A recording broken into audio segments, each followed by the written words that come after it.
فلا تخشوہم، تو ان سے نہ ڈرو، واخشونی، اور مجھ سے ڈرو، وَلِأُتِمَّ نِعْمَتِي عَلَيْكُمْ، اور یہ اس لیے کہ میں اپنی نعمت تم پر پوری کروں.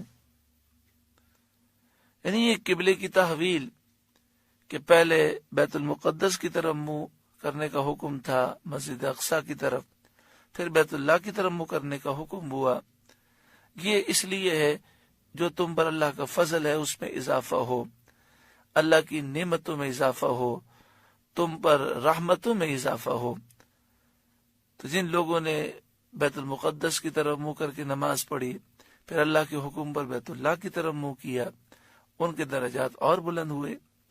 وَلَعَلَّكُمْ تَهْتَدُونَ، اور یہ اس لیے ہے کہ کسی طرح تم ہدایت پاؤ. کما ارسلنا فیکم رسولا، جیسے ہم نے تم میں بھیجا ایک رسول، منکم، تم میں سے، یعنی سید عالم محمد مصطفیٰ صلی اللہ علیہ وسلم کو ہم نے تمہاری طرف بھیجا. یتلو علیکم آیاتنا، کہ تم پر ہماری آیتیں تلاوت فرماتے ہیں. وَيُزَكِّيكُمْ، اور تمہیں پاک کرتے ہیں شرک و کفر کی نجاست سے اور گناہوں کی گندگی سے وہ پاک کرتے ہیں. آپ ایسی ایسی نصیحتیں فرماتے ہیں جو ظاہر کو بھی روشن کرتی ہیں اور باطن کو بھی روشن کرتی ہیں.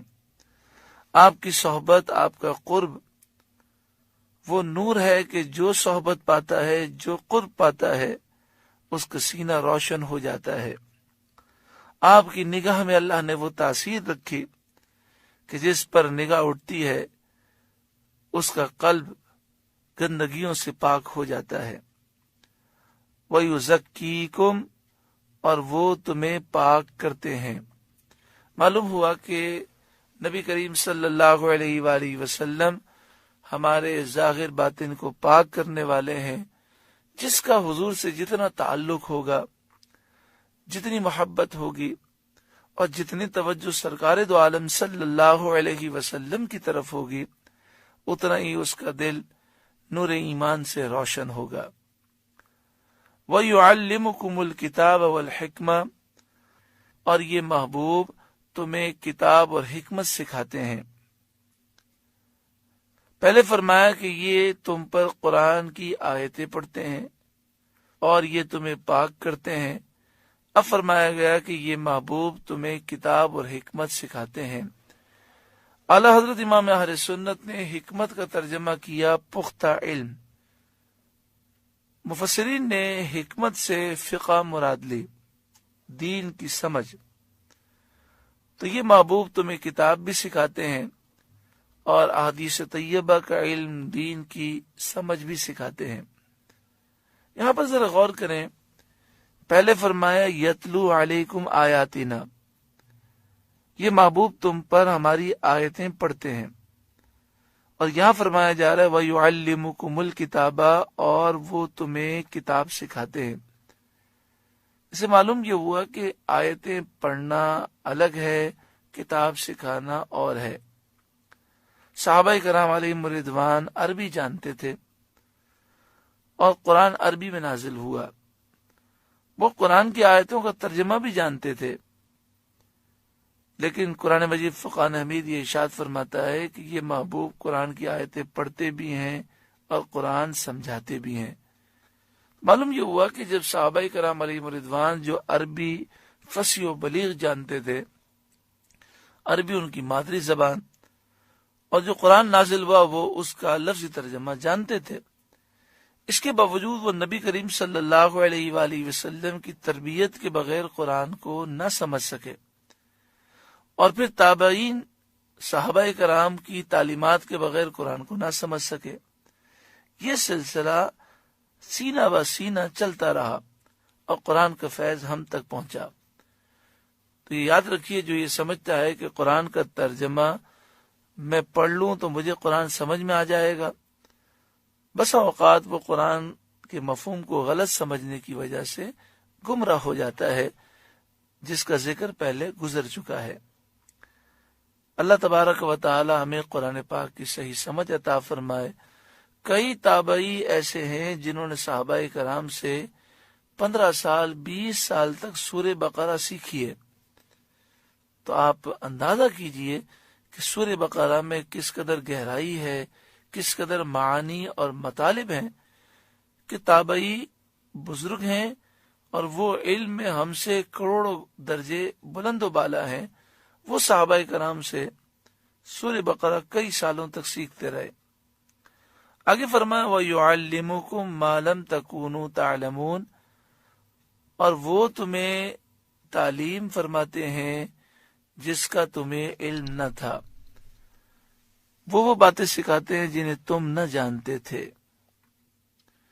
محبوب کریم صلی اللہ علیہ وآلہ وسلم کی عظمتوں کا یہاں ذکر ہے، اور یہ بیان کیا گیا کہ یہ محبوب تمہیں حکمت سکھاتے ہیں۔ آج بڑا افسوس ہوتا ہے ہم مسلمانوں کی حالت پر۔ اگر ایک امریکہ کا سائنسدان اٹھ کر یا یورپ کا کوئی ڈاکٹر اٹھ کر مسواک کے فوائد بیان کر دے تو مسلمان مسواک کرنا شروع کر دیتا ہے، کہتے ہیں مسواک کے بہت فائدے ہیں، فلاں ڈاکٹر نے یہ کہہ دیا۔ لیکن اس کو سوچنا چاہیے کہ مسلمان کی جو نبی کریم صلی اللہ علیہ وسلم سے محبت ہے، اس محبت کا تقاضا یہ ہے کہ جو سرکار دو عالم صلی اللہ علیہ وسلم کی تعلیمات ہیں، جو آپ کی سنتیں ہیں، وہ ان پر آنکھیں بند کر کے عمل کرے۔ سائنس تو تحقیق کا نام ہے، بہت ساری باتیں سائنس کو آج سمجھ میں آئی ہیں، بہت سی آج تک سمجھ میں نہیں آئی۔ 100-200 سال کے بعد، 500 سال کے بعد وہ ان باتوں کو سمجھیں گے۔ لیکن ہمارے آقا و مولا صلی اللہ علیہ وآلہ وسلم نے جو ہمیں سکھایا اور جو آپ کی سنتیں ہیں، اس پر عمل کرنے میں ہماری دنیا بھی سنور جائے گی اور آخرت بھی سنور جائے گی۔ اب دیکھیں نبی کریم صلی اللہ علیہ وآلہ وسلم مسواک سے کتنی محبت فرماتے۔ آج سائنس یہ کہہ رہی ہے کہ ٹوتھ برش یہ انسانی دانتوں کو جراثیم سے نہیں بچا سکتا، کیونکہ ٹوتھ برش میں جو ریشہ ہوتا ہے سارا دن اس پر جراثیم جمتے رہتے ہیں، اور جب انسان ٹوتھ برش کرتا ہے تو جراثیم اس کے ذریعے دانتوں میں چپک جاتے ہیں اور دانتوں کو وہ خراب کر دیتے ہیں۔ صرف ایک چیز مسواک ہے کہ جس کا ریشہ ایسا قدرتی ہے کہ جراثیم اس پر قائم نہیں رہ سکتے۔ اور پھر وہ کہتے ہیں کہ مسواک کرتے ہوئے جو اس سے ایک خاص قسم کا رس وہ مسواک کا دانتوں کو لگتا ہے، مسوڑوں کو لگتا ہے، اور جو کچھ حصہ اس رس کا پیٹ میں جاتا ہے اس سے ہاضمہ بھی مضبوط ہوتا ہے، پیٹ کی اور منہ کی اور حلق کی سینکڑوں بیماریاں دور ہوتی ہیں۔ آج وہ مان رہے ہیں، لیکن ہمارے آقا و مولا صلی اللہ علیہ وآلہ وسلم نے تو مسواک پر اتنا زور دیا، اتنی اہمیت آپ نے بیان فرمائی کہ آپ نے فرمایا اگر میری امت پر شاق نہ ہوتا تو میں ہر نماز میں مسواک کو لازم قرار دے دیتا۔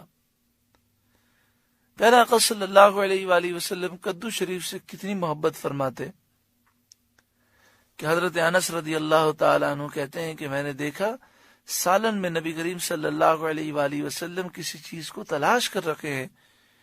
جب مجھے پتہ چلا کہ نبی کریم صلی اللہ علیہ وآلہ وسلم سالن میں شوربے میں کدو کو تلاش کر رکھے ہیں تو میں نے اندازہ لگا لیا کہ حضور کو کدو سے اتنا پیار ہے۔